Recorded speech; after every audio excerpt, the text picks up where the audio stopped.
Guess what? They asked us to repeat our workshop. Hi, this is Elena from My Magic Formula, and I'm here to share some exciting news.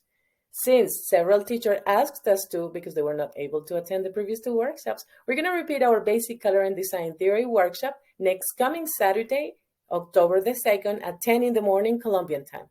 So if you're interested, stay with me and I'll walk you through it. What do we talk about in this workshop? We talk about principles of design, elements of design, basic color theory, how to create your own color palettes, how to get images and fonts from legal sources, and how to enhance your didactic material designs. So what we normally do is we start with an introduction in which the teachers introduce themselves and they talk about whether or not they have experience. Then we start talking about the elements and the principles of design. We show a lot of examples and then we jump into the color theory. We talk about, of course, the color wheel. We talk about color palettes and where to find them.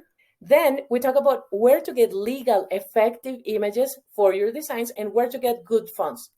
So if you're interested, please join us. You can write to us directly. You can check our updates on Instagram or on Facebook, or you can just text us. You are very welcome to join us. Hope to see you there.